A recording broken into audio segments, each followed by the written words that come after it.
We lived in a lighthouse surrounded by a 200-foot drop into the ocean. There was nowhere for anyone to stand outside. So when 3 heavy knocks hit our front door at exactly 2:17 a.m., we froze. We checked the door. Locked.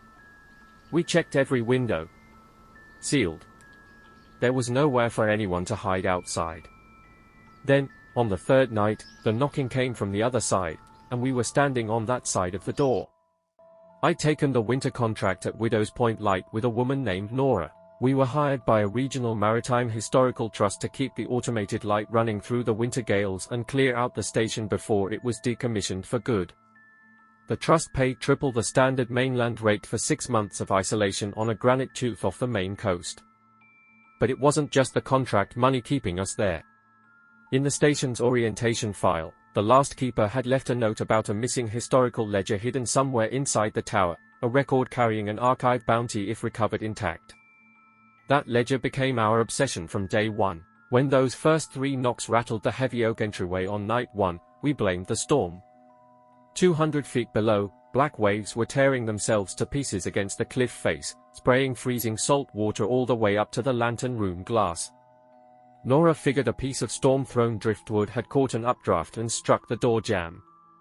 By morning, we had an explanation for the knocking. At least, we thought we did, until I found 3 wet handprints on the inside of the door. It was salt water, not rain. Brine was still pooling along the lower varnish, dripping onto the cold iron threshold. Nora suggested internal condensation or sea spray leaking through compromised weather stripping. I let myself pretend to believe her, because believing her meant we could keep searching for the hatch where the ledger was hidden instead of radioing the Coast Guard to pull us off the rock early and forfeit our payout. We checked it twice. Then a 3rd time. The latch remained locked, but the air inside the foyer tasted like stagnant harbor mud. The 2nd night, the knocks came at exactly 2:17 again, but this time, they didn't sound like knuckles on wood.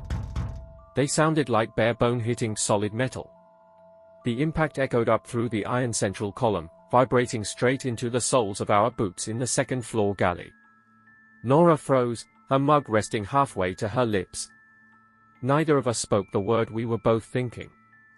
We rushed down the spiral staircase, beam flashlights cutting through the thick, cold air. The outer storm door was still deadbolt from the inside.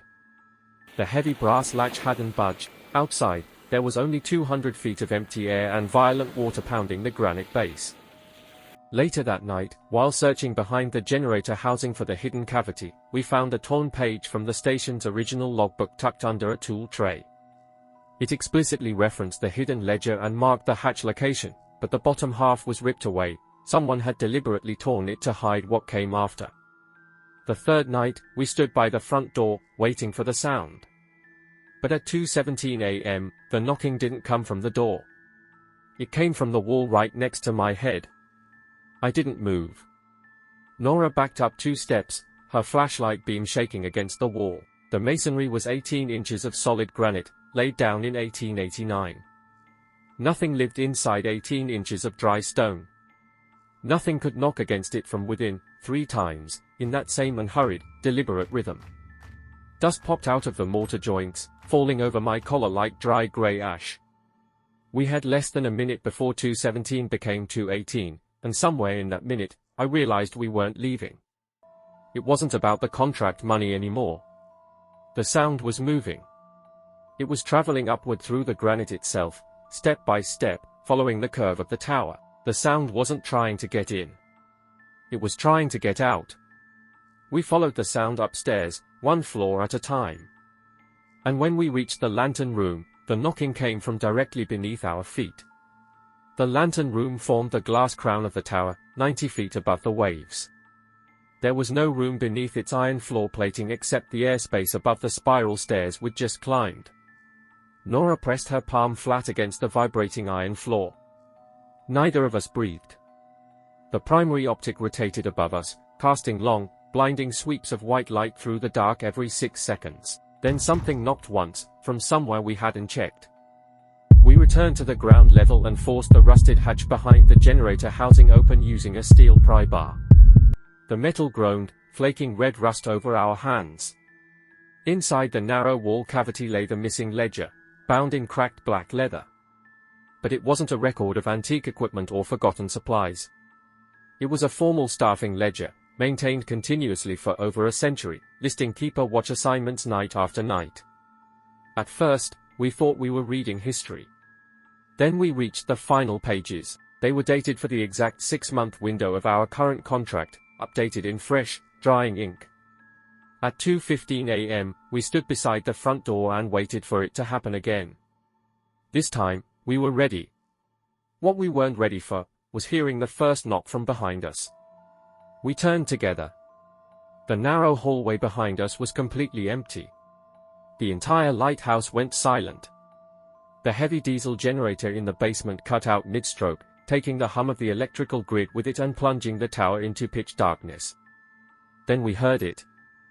Not knocking this time. Footsteps. Slow, heavy, leather-soled boots scraping against the iron staircase, descending toward us from the landing above. The door was still locked. The windows were still sealed. But as the lighthouse beam swept past the room, for one split second, we saw its shadow on the wall. It stood directly between us. A tall, narrow silhouette cast across the wet granite wall, so close that its shadow overlapped with mine and Nora's where the light hit all three shapes at once. The light swept past, plunging us back into blackness. Nora's hand found my coat sleeve in the dark, her fingers digging through the heavy wall. Neither of us could agree on what we had just seen. Nora swore the shadow had been stooped forward, reaching toward the brass door latch. I saw an outline that didn't taper at the neck, rising straight out of the floorboards like a pillar of cold air. Above us, the emergency backup motor groaned, kicking the main light back into motion. But the rhythm was broken. The beam flickered erratically, casting long, distorted shadows that stretched across the curved walls. The air in the lower hall dropped 10 degrees in seconds, smelling heavily of crushed shell, sea mud, and old tallow candles. I reached down and snatched the leather-bound ledger off the workbench. By the flickering emergency bulb, we flipped to the final page, the entry dated for that very watch. The ledger didn't just record who was on duty.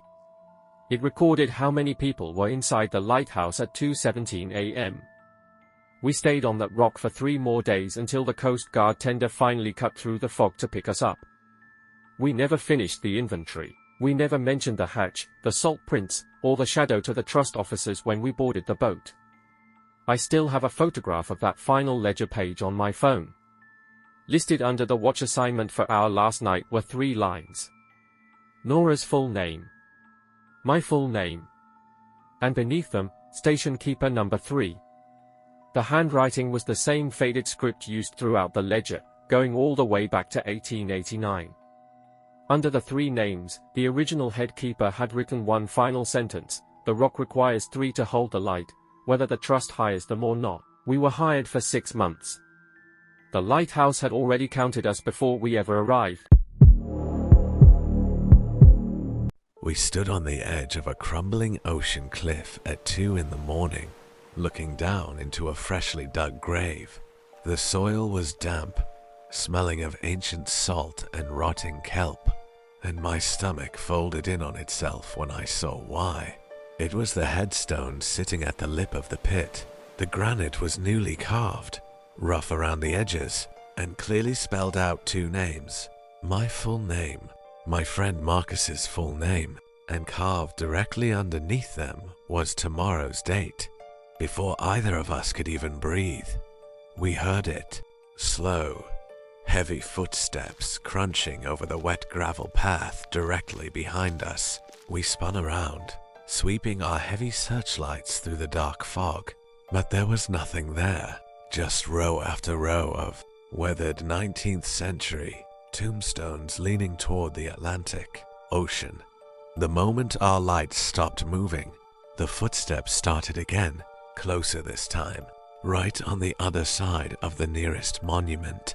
We had taken the winter caretaker contract at Blackwood, ledge to document the remaining graves, photograph damaged headstones, and secure anything exposed by the collapsing cliff before winter storms destroyed more of the coastal cemetery. The Historical Society had offered an unusually large recovery payment for the completion of the logs, which is why Marcus and I ignored the rumors about why the last 3 caretakers had walked off the job without collecting a dime. That first night, we ran back to the stone cottage, deadbolted the iron door, and sat with our backs against the wall until sunrise. We tried to convince ourselves it was a sick prank by local teenagers, but when the sun finally broke through the coastal fog, we walked back down the main aisle to investigate the heavy wrought iron gate at the cemetery entrance. A gate we had left wide open during our panic was locked from the inside, and leading from the jagged cliff edge straight through the wet grass was a trail of dark, dripping seawater footprints. They didn't lead toward the cottage. They led directly to the open grave bearing my name. My hands were shaking so badly I could barely hold my camera, but I took a photo of the headstone as evidence for the police. Marcus wanted to leave right then. Contract be damned. I told him we just needed to check the old burial registry in the cottage basement first, so we knew what we were dealing with. We pulled out the heavy, leather-bound ledger from 1884, looking for any record of recent construction on the grounds. What we found wasn't a construction record. It was a handwritten map of the cemetery layout. According to the original blueprint, 3 entire rows of graves near the cliff edge existed physically, but not on any surviving cemetery map, registry, or property survey. We went back out with a tape measure to check the coordinates of those unmapped plots. That was when Marcus pointed toward the second row. The night before, every plot in that section had been completely flat grass. Now, one of the mounds was mounded high with fresh black earth. Sitting right on top of the soil was a faded navy canvas jacket. I reached down and picked it up, cold sweat breaking out across my neck. It was my jacket, not one like it. Mine. The same torn cuff I had been meaning to sew since October was still hanging from the sleeve. Marcus backed away, his voice cracking as he reached for his phone to call the Coast Guard. There was still 0 bars. Somehow, the call was ringing. It dropped into a harsh, static-filled connection, and Marcus put it on speaker. Through the crackle of interference, we didn't hear a dispatcher. We heard our own recorded voices from 5 minutes prior, discussing the jacket, but underneath our voices was a third sound, a wet, hollow breath right against the microphone, whispering both of our full names in a flat, rhythmic monotone. We ran back to the cottage to pack our gear, but the horror was already moving faster than we were. As we loaded our bags onto the porch, I looked out toward the yard. The unmapped graves weren't stationary. One mound was closer to the cottage than it had been an hour ago, then another, then a third. We marked their positions with stones. When we looked again, the stones were still where we had placed them. The graves weren't. Nausea hit me so hard I had to lean against the stone doorframe. We realized then why the cemetery was built on this specific cliff. Below us, the lowest tide of the decade was pulling the ocean back nearly half a mile, exposing the raw black rock at the base of the precipice, and stuck in the exposed mud beneath the collapsing granite cliff were old pine coffins. One coffin was rocking gently in the exposed mud. There was no wave touching it. Then a second coffin moved 6 inches toward the cliff wall. We abandoned our gear and bolted for the perimeter fence, dragging ourselves over the rusted iron pikes. We didn't stop running until we reached the main road 3 miles inland, flagging down a passing logging truck. The driver didn't ask what had happened. He only looked past us toward the cemetery and asked, "How many of you got out?" Marcus said, 2. The driver looked back at the cemetery, his face expressionless. That's not what I asked. We climbed into the cab, shivering in the freezing morning air, repeating to each other that we were safe, that we made it out. Sitting in a diner 20 miles away, trying to calm my racing heart, I pulled out my phone to show the local sheriff the photograph I had taken of the headstone. I opened my gallery and zoomed in on the image of the fresh granite marker. The photograph had changed. The date carved into the stone was no longer tomorrow's date. It was today's date, and the list of names wasn't just 2 anymore.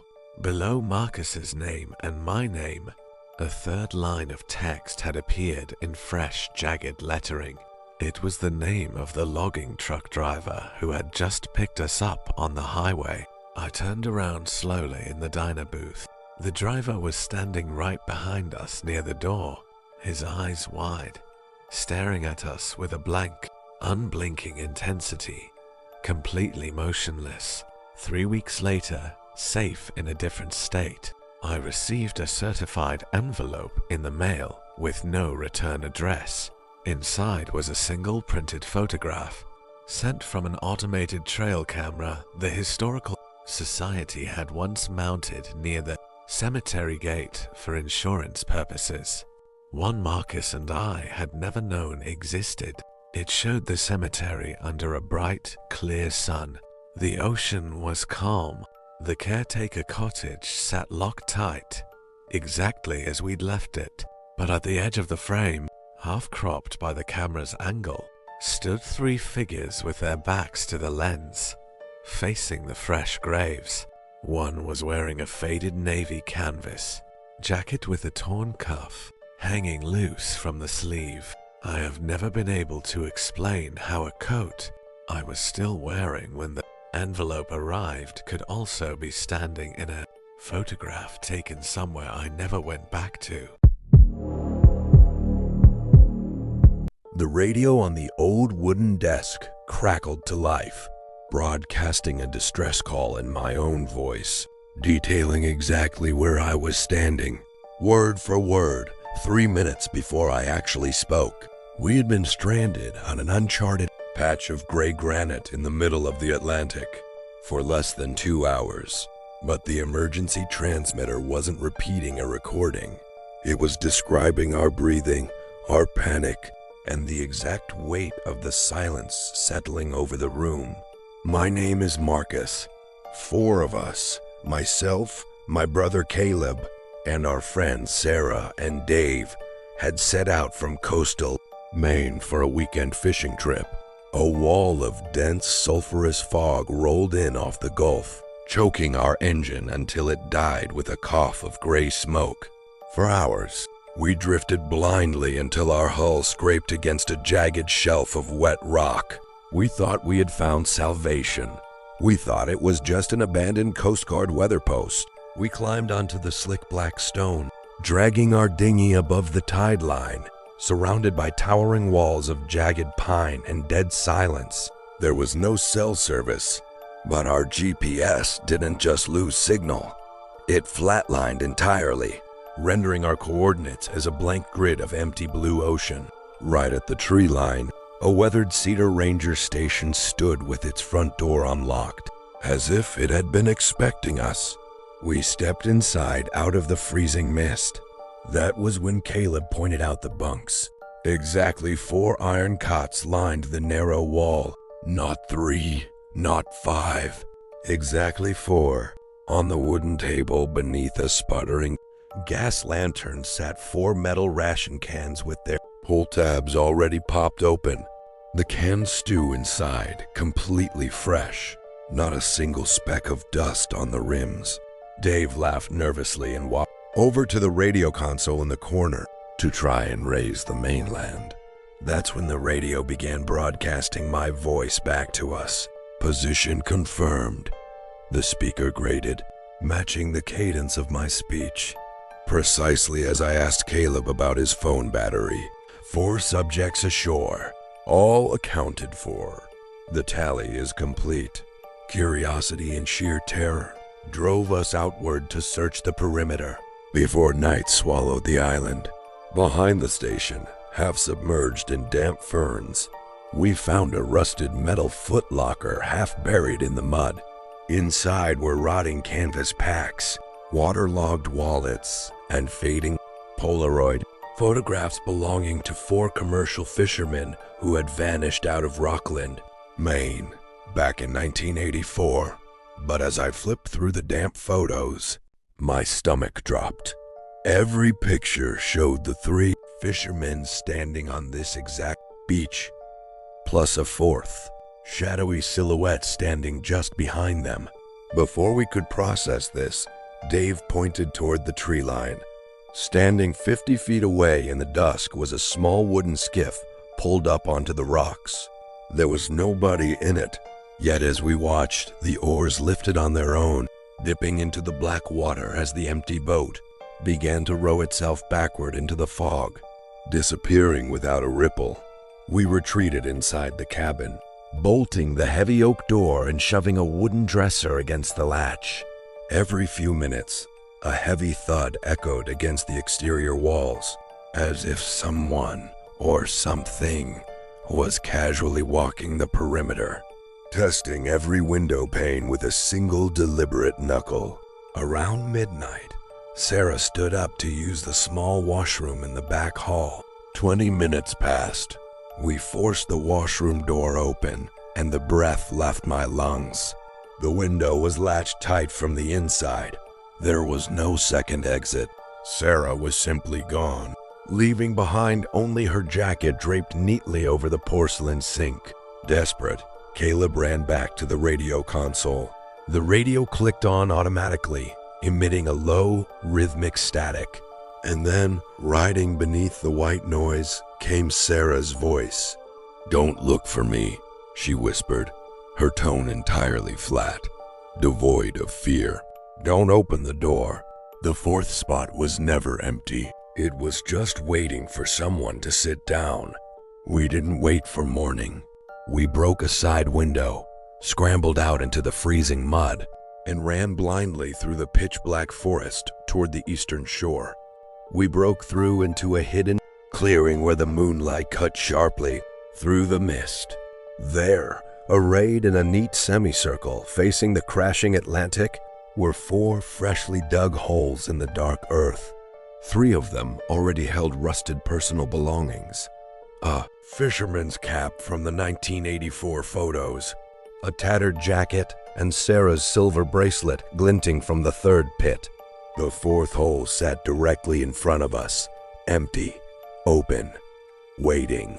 Caleb screamed and bolted backward, but his foot caught on an exposed root, and he tumbled hard into the trench. Before I could reach him, the loose soil around the edges caved in with a wet, rushing sound, burying him to his chest. I lunged forward, grabbing his hands, pulling with everything I had, but something underneath was dragging him down with terrifying, inhuman strength. "Marcus," he screamed, his fingers slipping from my grip as the earth swallowed him whole, the soil leveling out instantly into smooth, undisturbed grass. I don't remember running. I made it to the water, dragged our inflatable boat out past the breakers, and rowed into the open sea until my arms were numb and the cursed island vanished behind a curtain of salt and fog. Hours later, a Coast Guard cutter intercepted me 10 miles off Bar Harbor. The paramedics wrapped me in warm blankets while a weathered officer asked me what happened to my friends. I told him everything about the uncharted island, about Caleb and Sarah, about the radio. The officer listened in silence before sliding a small plastic evidence bag across the metal table.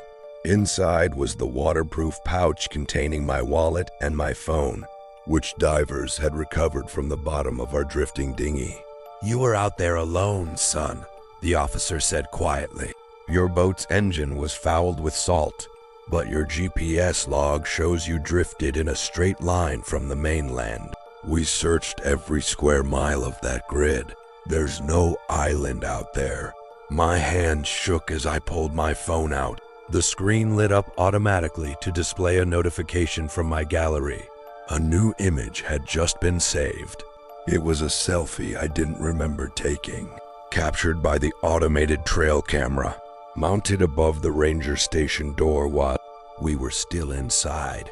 The photo showed all four of us standing shoulder to shoulder on the front porch of the cabin, staring straight into the lens with wide, vacant eyes. Sarah on the left, Caleb next to her.